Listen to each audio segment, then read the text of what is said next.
Hi friends, చూడండి ఉలవలు ముందు రోజు నానబెట్టుకోవాలన్నమాట. మనం ఉలవ చారు చేసుకునేటప్పుడు ముందు రోజే ఉలవలు నానబెట్టుకొని పక్కన పెట్టుకోవాలి.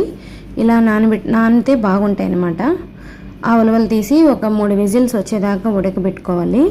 నేనైతే ఉలవలు ఉడికేటప్పుడు కొంచెం నీరు ఉంది కదా, అది కూడా ఉంచేసాను అనమాట పక్కకి. ఇంకా ఇలా మెత్తగా ఉడికిన తర్వాత ఉలవలు తీసుకొని కొంచెం ఒక 2 గంటలు మైన మిక్సీ పట్టుకోవాలి.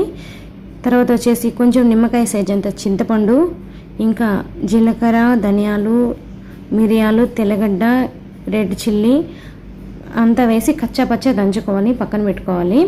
ఎందుకంటే ఇలా రసం పొడిగా ఉంటుంది అనమాట, చాలా టేస్ట్ అనమాట. ఇట్లా దంచుకుంటే రుచి బాగుంటుంది. తిరగమాత పెట్టుకుందాం మనమైతే. చూడండి, ఆవాలు వేసాను, తర్వాత వచ్చేసి టమాటో కూడా వేసాను. కొంచెం బాగా మగ్గిన తర్వాత కరింపాకు టమాటా అంతా బాగా మగ్గాలన్నమాట. టమాటాలో ఉన్న జ్యూస్ రావాలన్నమాట.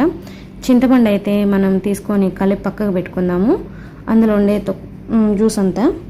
ఇంకా వచ్చేసి మనం ముందుగా దంచుకున్న జీలకర్ర పొడి ఉంది కదా, ధనియాల జీలకర్ర పొడి, అది ఇలా తిరగమాతలో వేసుకొని కొంచెం పసుపు, కొంచెం సాల్ట్ వేసి కలిపి మనమైతే ముందుగా మిక్సీ కొట్టుకున్న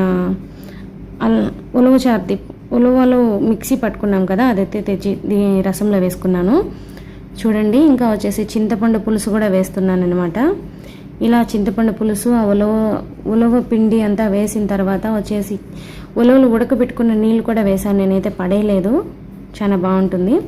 వచ్చేసి కొంచెం కొత్తిమీర వేసుకొని ఇంకా ఒక రెండు ముక్కలు బెల్లం వేసుకుంటే ఉలవ చారు అనేది హెల్తీగా ఉంటుంది, అరుగుదలకు బాగుంటుంది.